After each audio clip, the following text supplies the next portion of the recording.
الحمدللہ رب العالمین والعاقبۃ للمتقین الصلاۃ والسلام علی سید الانبیاء والمرسلین اما بعد فاعوذ باللہ من الشیطان الرجیم بسم اللہ الرحمن الرحیم یا ایہا الذین آمنوا صلوا علیہ وسلموا تسلیما صدق اللہ العظیم وصدق رسولہ النبی الکریم الامین۔ اللہ تبارک و تعالیٰ کے فضل و کرم اور توفیق سے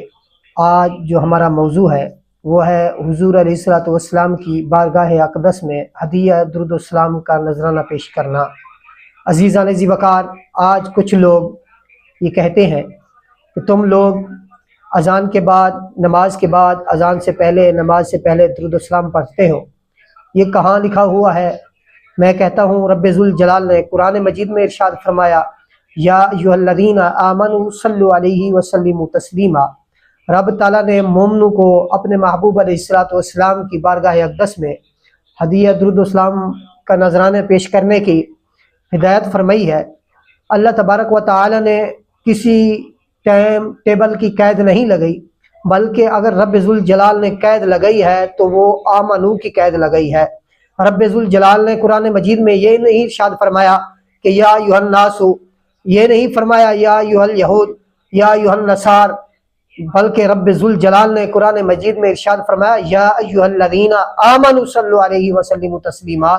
یعنی جو ایمان والا ہے وہی محبوب علیہ الصلوۃ والسلام کی بارگاہ اقدس میں ہدیہ درود و سلام کا نذرانہ پیش کرے گا۔ عزیزان ذی وقار، میں ان کو بتانا چاہتا ہوں کہ رب ذوالجلال نے کوئی ٹائم ٹیبل کی قید نہیں لگائی، بلکہ رب ذوالجلال نے مطلقاً فرمایا یا ایھا الذین آمنوا۔ عزیزان ذی وقار، آج اگر درود و سلام پڑھنے سے اگر کسی کا چہرہ مرجھا جائے، کسی کے چہرے پر کالا کہا جائے تو اس کو مومن نہ سمجھنا، بلکہ اس کی یہ نشانی ہے کہ وہ منافق ہے۔ اگر درود و سلام پڑھنے سے، حضور علیہ الصلوۃ والسلام کی بارگاہ اقدس میں درود و سلام کا نذرانہ پیش کرنے سے اگر کسی کا چہرہ کھل اٹھے، کسی کا چہرہ مسکرا اٹھے تو اسے مومن سمجھنا، کیونکہ مومن کی نشانی رب ذوالجلال نے قرآن مجید میں ارشاد فرمایا کہ یا ایھا الذین آمنوا۔ عزیزان ذی وقار، جو محبوب علیہ الصلوۃ والسلام کی بارگاہ اقدس میں ہدیہ درود و سلام کا نذرانہ پیش کرتے ہیں وہ مومن ہیں، ان کے ایمان کی گواہی خود رب ذوالجلال نے قرآن مجید میں ارشاد فرمایا۔ عزیزان ذی وقار، میں ان مومنوں کو مبارکباد پیش کرنا چاہتا ہوں،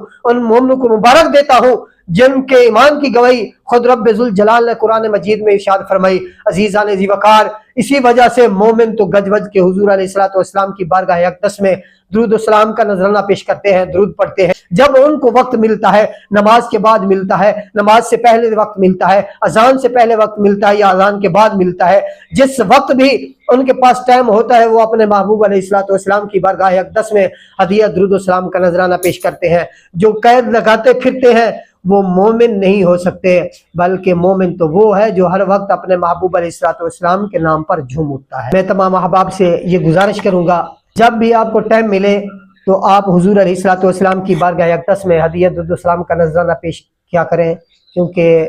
ہم مومن ہیں۔ مومن کسی وقت کا انتظار نہیں کرتا، بلکہ ہر وقت اپنے محبوب علیہ الصلوۃ والسلام کو خوش کرنے میں لگا رہتا ہے۔ میری دعا ہے رب ذوالجلال ہم سب کو اپنے محبوب علیہ الصلوۃ والسلام کے ساتھ محبت کرنے کی توفیق عطا فرمائے۔ وآخر دعوانا ان الحمدللہ۔